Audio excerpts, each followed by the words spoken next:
Assalamualaikum warahmatullahi wabarakatuh. Selamat malam teman-teman semua. Nama saya Alvarul Cahyadi. Dengan NIM yang tertera, saya adalah mahasiswa dari Universitas Mercu Buana. Sebelumnya saya mengucapkan terima kasih kepada dosen pengampu mata kuliah Kewirausahaan 1, itu adalah Bu Grace Gata Mkom. Dan kepada yang saya banggakan, teman-teman semua. Baik, di sini saya akan mempresentasikan tugas besar 2. Judulnya adalah feedback dari bisnis saya, namanya RKPC 212, Business Process Services. Jadi secara singkat aja, RKPC ini kita ini adalah layanan, the best layanan. Di situ ada produk penjualan, ada jasa infrastruktur, ada konsultasi bisnis, dan ada jasa desain web. Sebelumnya pendahuluannya ada kemajuan dalam bidang teknologi membawa banyak dampak dalam kegiatan sehari-hari kita, dari mulai mengirim pesan, membaca berita, bahkan sampai perdagangan, baik itu pakaian maupun makanan. Perkembangan teknologi ini sendiri memberikan dampak yang beragam-beragam bagi para pengusaha, mulai dari pengusaha kecil yang dapat ikut persaingan dalam kegiatan ekonomi dan pengusaha besar yang dapat mendapatkan persaingan baru. Transaksi melalui e-commerce memiliki potensi risiko yang cukup tinggi. Oleh karena itu, faktor kepercayaan pelanggan terhadap vendor menjadi faktor kunci dalam e-commerce. Indonesia sebagai negara sedang berkembang dan baru sekitar 5 tahun terakhir mengadopsi e-commerce, tentunya memiliki beberapa perbedaan dengan negara-negara maju yang telah lama mempraktekannya. Jaringan komputer merupakan salah satu hal yang penting di dalam dunia komputer. Kebutuhan pengiriman dan penerimaan data melalui komputer dan menggunakan internet sangat bergantung pada LAN dari jaringan komputer. Dari jenis-jenis jaringan komputer yang ada, jaringan LAN yang lebih banyak digunakan orang dibandingkan dengan jaringan MAN dan WAN. Oke, di sini adalah halaman covernya dari feedback bisnis saya. Di sini ada gambarnya, di sini ada logonya, logo RKPC 212 dengan tulisannya The Best Business Services. Di sini nama bisnis saya RKPC 212 Business Process Services, di mana kami bisa memberikan layanan teknologi IT yang terbaik. Ini disusun oleh saya sendiri dan kami berkolaborasi dengan Mitrakom Eka Sarana, di mana Mitrakom Eka Sarana adalah vendor dari alat-alat infrastruktur seperti IP phone dan lain-lain. Di sini motonya adalah teknologi service provider dan sistem integrator and fix your problem. Timnya adalah saya sendiri.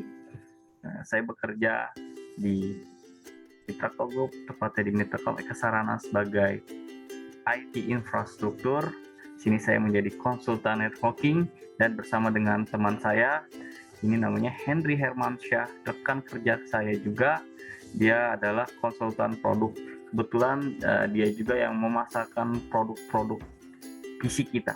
Dan ini adalah teman saya dari Universitas Unindra bernama Aulia Mafaza sebagai konsultan IT security yang sudah sangat tidak diragukan lagi kemampuannya, teman-teman. Bisa dicari semuanya.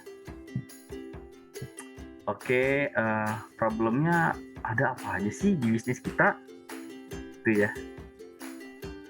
Ancaman sistem informasi dibagi menjadi dua macam, yang aktif dan yang pasif. Yang aktif mencakup kecurangan dan kejahatan terhadap komputer. Yang pasif mencakup kegagalan sistem, kesalahan manusia, dan bencana alam. Problemnya kita bisa membenarkan problemnya. Di sini ada 3. Ada namanya treatment atau ancaman, ada vulnerability kelemahan, dan ada namanya problem masalah umum.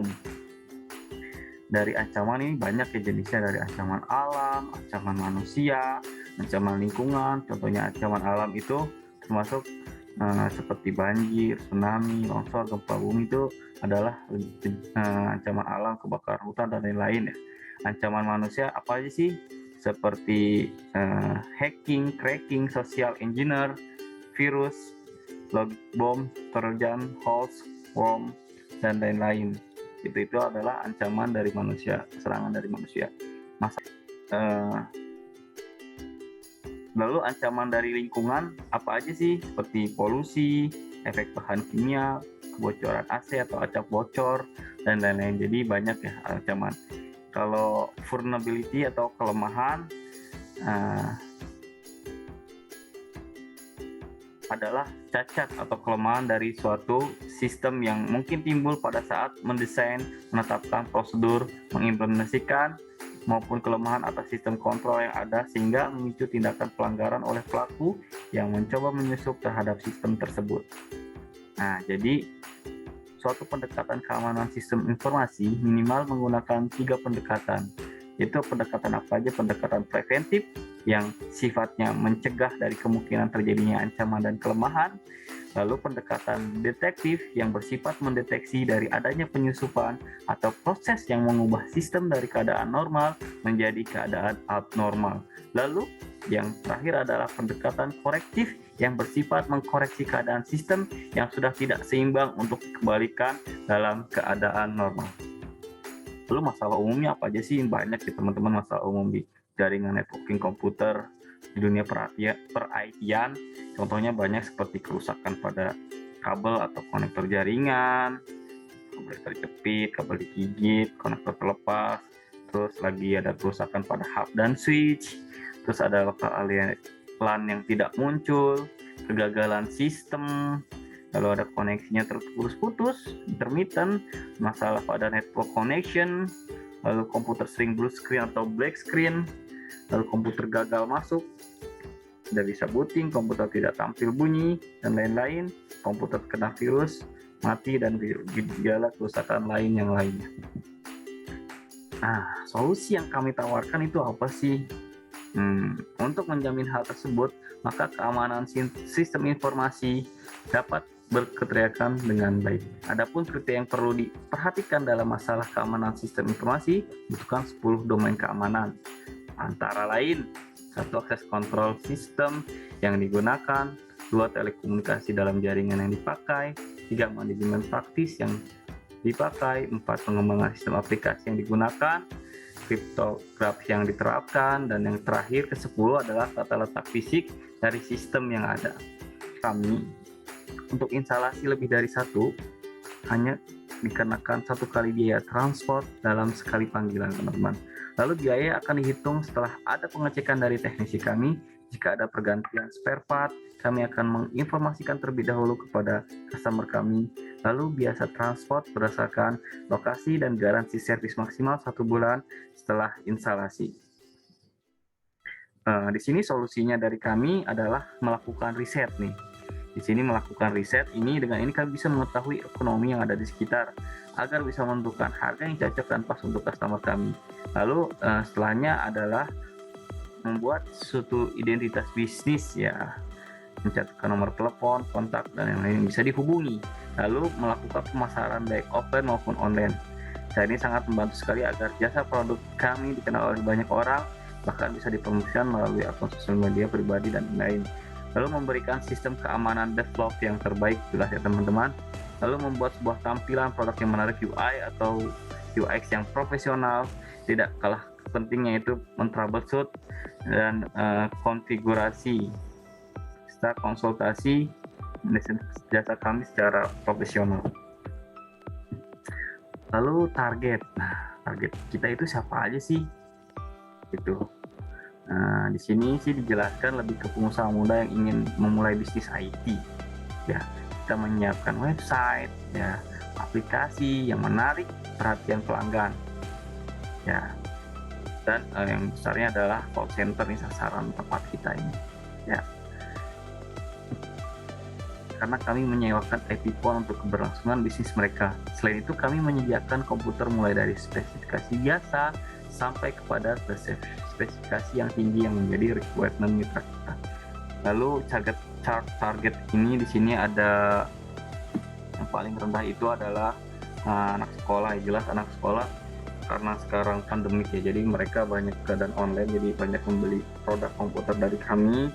Lalu di sini ada mahasiswa juga sama ya teman-teman. Lalu pembisnis muda yang ingin membuka usaha baru ya, bisa melalui jasa konsultasi kita, konfigurasi IT kita.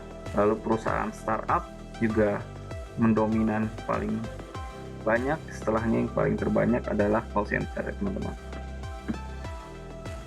Lalu market sizing adalah jumlah individual yang potensi membeli atau menggunakan produk jasa pada area tertentu. Begitu pentingnya mengukur market size. Jadi begini, ada beberapa hal yang bisa terjadi kalau teman-teman asal membuat produk tanpa mengukur. Jadi jika teman-teman seperti ini, seperti marketnya kecil, terus sedikit yang beli, maka siap-siap aja usaha kita akan gulung tikar dalam waktu yang terdekat ya teman-teman.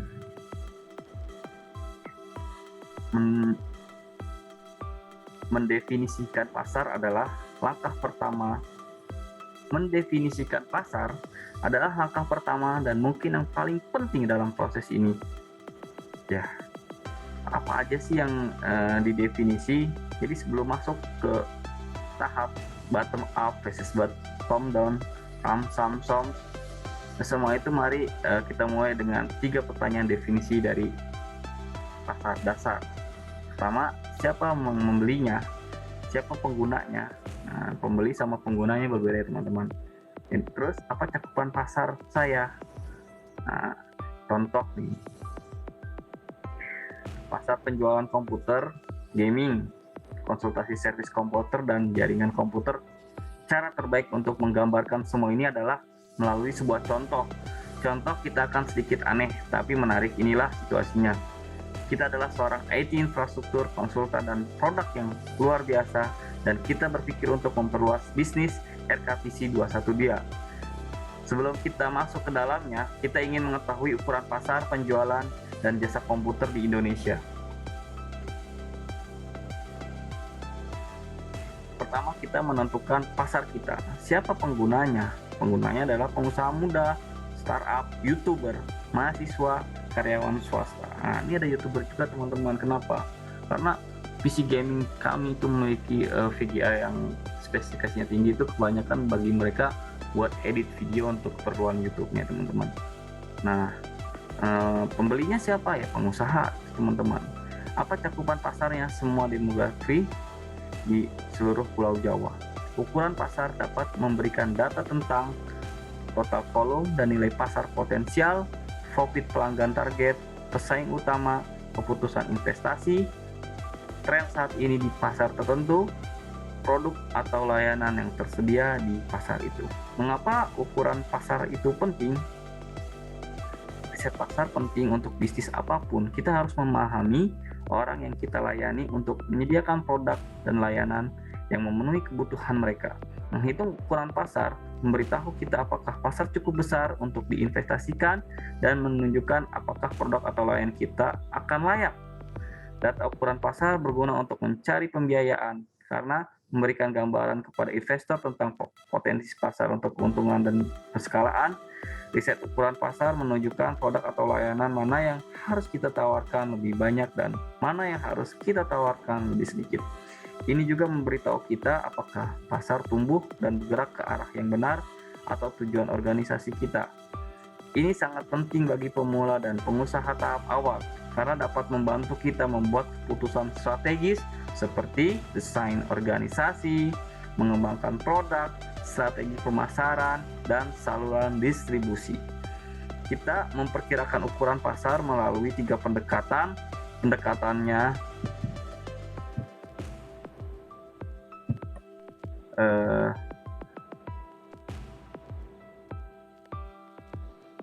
adalah antara lain pendekatan top down, lalu pendekatan sisi penawaran, dan pendekatan bottom up. Nah, ini nanti bisa dibaca aja teman-teman. Ini adalah pendekatan top bottom up approach dan bottom down approach dari bisnis kami. Itu di sini juga dijelaskan apa itu TAM, SAM, dan SOM.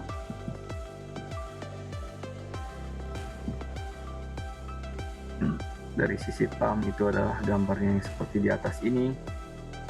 Total addressable market. Ya, Terus di sini ada SAM adalah Serviceable Available Market, dan di sini ada SOM Savable Obtainable Market. Ini semuanya bisa kita baca ya teman-teman. Cara menghitung ukuran pasar dengan 5 langkah. Pertama adalah tentukan pelanggan ideal kita. Lalu kedua selanjutnya adalah memperkirakan TAM. Lalu selanjutnya adalah hitung tingkat penetrasi. Yang keempat adalah hitung volume. Yang keempat adalah hitung volume dan nilai pasar yang tersedia di SAM dan SOM. Yang kelima adalah terapkan datanya.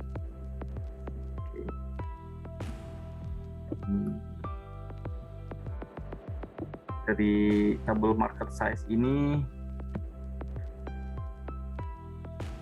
di sini kami untuk paham potensial available marketnya ini adalah 3 juta pengusaha muda.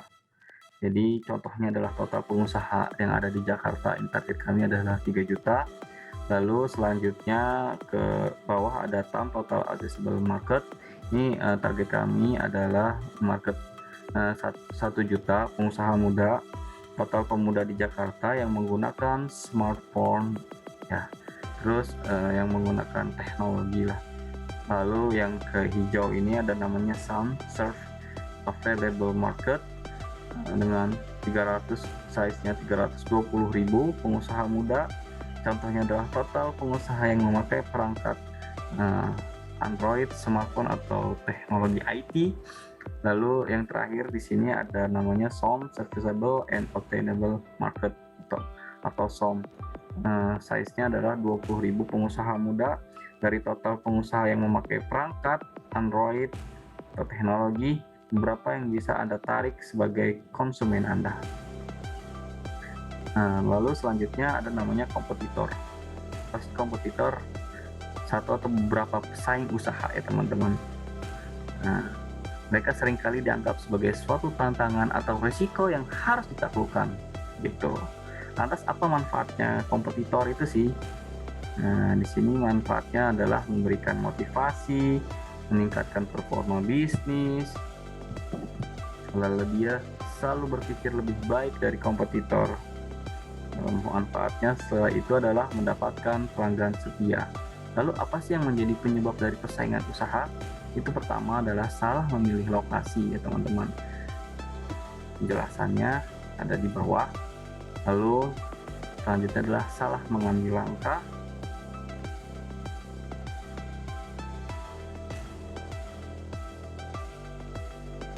Lalu selanjutnya adalah produk tidak mampu memenuhi ekspektasi konsumen.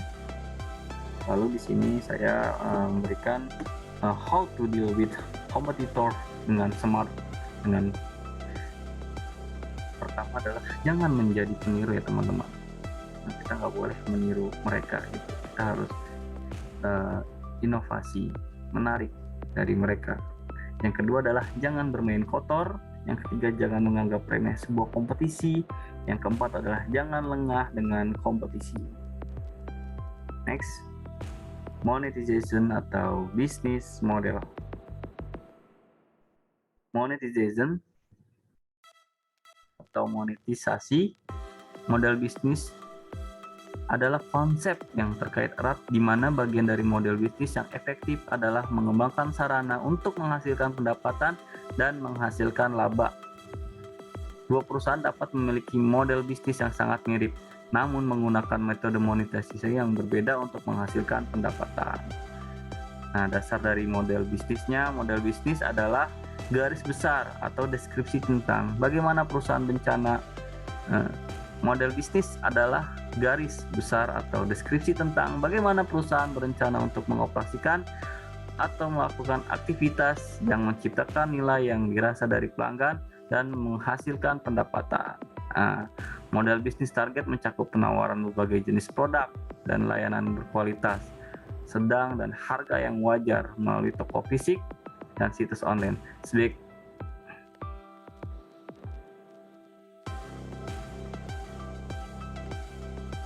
model online dan monetasi bisnis kami, RKS PC 212, perusahaan layanan dan media online menggunakan model bisnis yang serupa tapi pendekatan monetasi berbeda.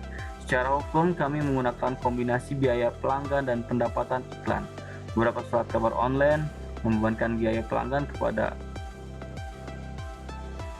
Beberapa surat kabar online membebankan biaya berlangganan kepada pelanggan dan juga menjual iklan untuk menghasilkan pendapatan. Penerbit lain tidak membebankan biaya kepada pelanggan untuk mengakses konten. Sebaiknya mereka berharap untuk menarik basis pembaca yang besar dan kemudian menghasilkan uang dengan menjual volume iklan yang lebih tinggi kepada perusahaan yang tertarik kepada audiens. Cara untuk memonetisasi konten kami, pertama, kami membuat produk PC, kantor, gaming, dan jual jasa infrastruktur dengan menarik di sebuah website atau dengan web WhatsApp bisnis. Penjualan PC, acara flash sale marketplace di Tokopedia, kami juga untuk menariknya dengan menjual di Tokopedia, teman-teman, karena Tokopedia kami dengan ini Rakit PC 212 ini udah memiliki reputasi yang cukup tinggi gitu, teman-teman. Ini berada di kota Tangerang dan mendapat bintang 4,9, hampir mendekati 5. Sini sudah banyak toko-toko, sudah banyak produk-produk komputer dari kami. Lalu acara virtual dan telesubmit dan uangkan webinar, kita juga pernah mengadakan sebuah webinar di sebuah lembaga ya, teman-teman, tentang menggunakan desain grafis dengan menggunakan Canva. Nah, ini model monetisasi penjualan PC kita seperti ini ya, teman-teman. Untuk PC ada diskonnya untuk aplikasi web. Nah, juga sama seperti ini. Lalu kita juga membuat flyer ya untuk monetisasi ini. Seperti ini flyernya.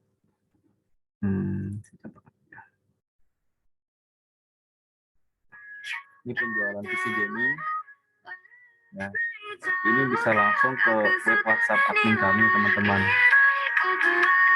Ini untuk jasa instalasi dan konfigurasi networking komputer, router, mikrotik, server Cisco, infrastruktur.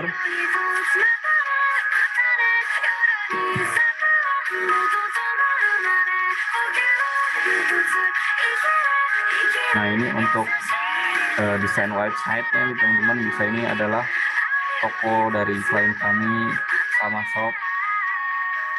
Ini adalah kontaknya kayaknya. Oke, sekarang lanjut ke Milestone.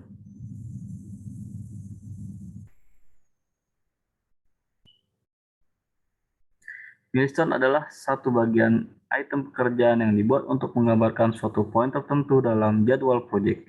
Poin-poin pada item pekerjaan ini haruslah yang dianggap menjadi bagian penting pada tiap fase pekerjaan sebelum melakukan pekerjaan berikutnya atau berpengaruh atas kelangsungan pekerjaan berikutnya. Jika milestone berfokus pada poin kemajuan sebuah proyek, dapat melihat bagaimana milestone berguna untuk dalam penjadwalan. Sama seperti tugas memecah proyek yang lebih besar menjadi bagian-bagian yang dapat dikelola. Milestone dapat membagi percabangan proyek untuk membuatnya lebih sederhana dan efektif. Nah, tujuannya ada beberapa, yaitu sebagai dimulainya sebuah tahapan penting dalam pekerjaan, tujuan milestone. Sebagai sinyal yang berakhirnya sebuah tahapan penting dalam pekerjaan, sebagai peringatan untuk deadline dalam pekerjaan, sebagai sebuah keputusan penting yang dibuat dalam pekerjaan. Ini tahapannya ya, teman-teman. Ini bisa dibaca. Dengan memahami milestone sebuah proyek, masing-masing tim akan terbantu dalam hal komunikasi antar tim dan pelapornya. Milestone harus dimasukkan ke dalam laporan mingguan atau bulanan untuk proyek, untuk dijadikan sebagai tolak ukur perkembangan proyek. Jika ada kemungkinan ada perubahan tanggal milestone sedangkan proyek sedang berjalan, harus disesuaikan dengan control change procedure yang kemudian dijadikan sebagai dasar untuk mengubah jadwal yang sudah disetujui. Nah, ini contohnya. Sini sudah terstruktur ya, teman-teman. Ya. Lalu dari kriteria milestone yang efektif, memenuhi kriteria seperti spesifik, measurable, Ini SMART teman-teman, SMART ya, diingatnya biar cepat. Smart, specific, measurable, attainable, relevant, dan timely. Lalu ada open, small, attainable, dan processive.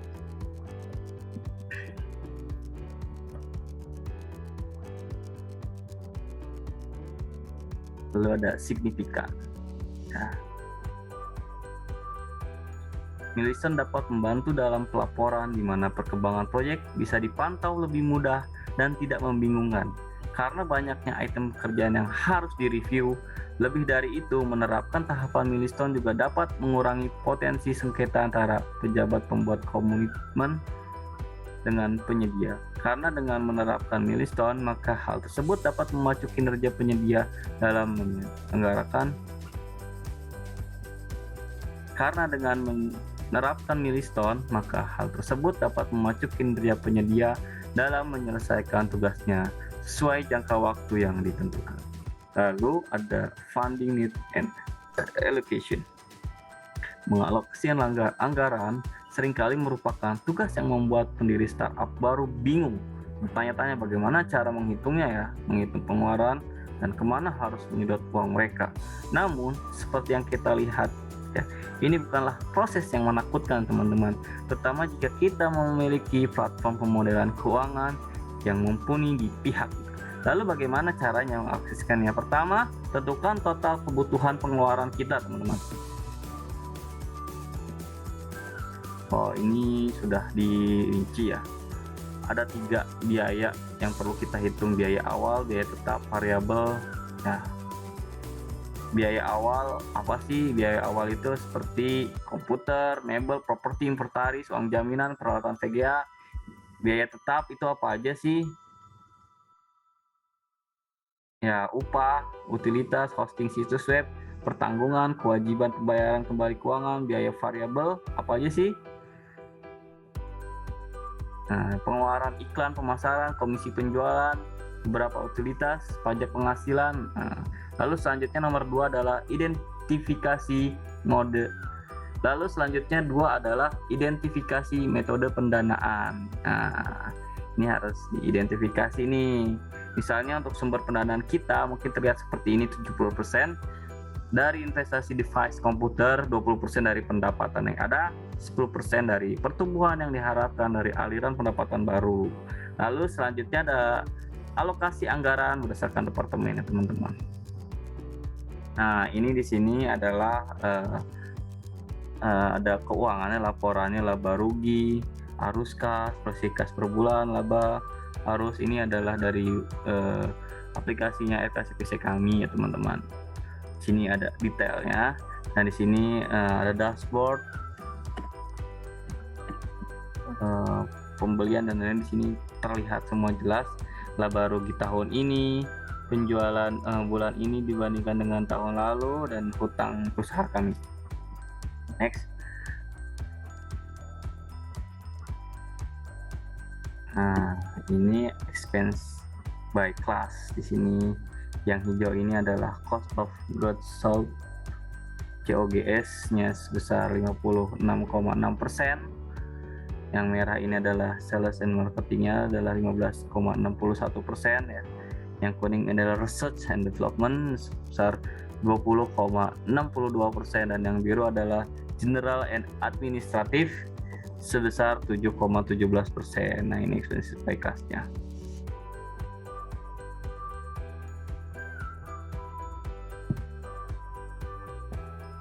Sini detail dashboardnya teman-teman, kurang kebaca ya. Oke, lanjut marketing strategi and customer acquisition. Customer acquisition merupakan salah satu konsep marketing yang paling sering dilakukan di dalam e-commerce, karena setiap bisnis membutuhkan customer untuk bisa berkembang. Ya, bisa disimpulkan bahwa customer acquisition itu penting untuk mengembangkan bisnis secara berkesinambungan. Melalui acquisition, kita bisa menciptakan customer loyalty dalam bisnis kita apapun bidangnya.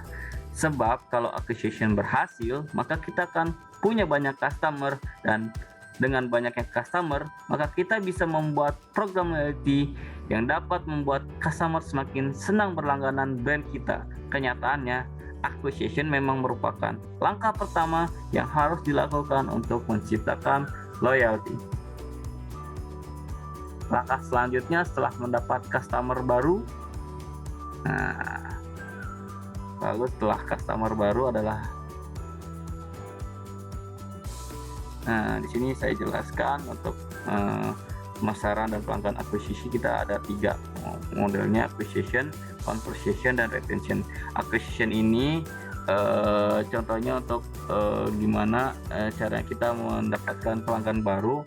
Kita ada program namanya free game untuk pembeli baru. Jadi setiap PC yang mereka beli, spesifikasi rendah atau ringannya, kami berikan mereka adalah game-game yang terbaik, itu sesuai dengan request mereka, tapi juga menyesuaikan dengan spesifikasi dari PC yang dibeli. Lalu conversation ini adalah untuk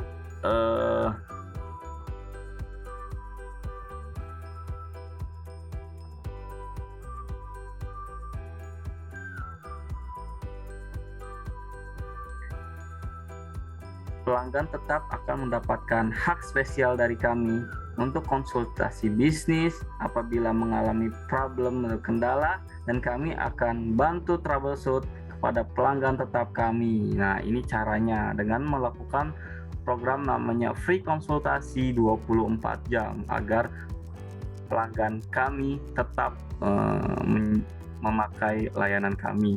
Lalu retensi, di sini biaya jasa IT, infra, dan security lebih murah ya tentunya teman-teman kalau udah tetap. Jadi biar mereka aman dan nyaman gitu, customer mendapatkan semua hak yang dimiliki, baik konsultasi, mendapatkan prioritas pelayanan kami, pelayanan servis komputer, konfigurasi device, dan lain-lainnya gitu. Lalu di sini ada kontak detailnya, ada saya pribadi sebagai Executive Officer, bisa dicari di IG-nya namanya Alvaro 5. Sini nomor handphone saya. Nah, di sini ada namanya Henry Hermansyah, dia adalah partner kerja saya juga sebagai Chief Financial Officer. Bisa di IG-nya namanya @keju12 dengan nomor teleponnya sekian. Nih nomor telepon ini kalau teman-teman save di WA-nya, dia juga berjualan PC di WhatsApp-nya jadi teman-teman. Ya, ini juga. Di sini ada IG-nya namanya Rakit PC 212 dan Tokopedia namanya Rakit PC 212. Teman-teman bisa browse dan cari di Google gitu. Kita berlokasi di Ciledug, Tangerang Selatan ya teman-teman. Dan untuk produk kami ini adalah produk original yang awalnya memang hanya sebuah pembelian, namun semakin kesini kami mengembangkan produk kami sendiri berupa infrastruktur IT, lalu konsultasi web design seperti aplikasi dan lain-lain. Nah, ini cari di Google toko Rakit PC 212 ada ya teman-teman, bisa cari sendiri. Itu saja yang dapat saya presentasikan. Kurang lebihnya saya mohon maaf apabila ada kekurangan. Wabillahi taufiq wal hidayah. Assalamualaikum warahmatullahi wabarakatuh. Selamat malam semuanya.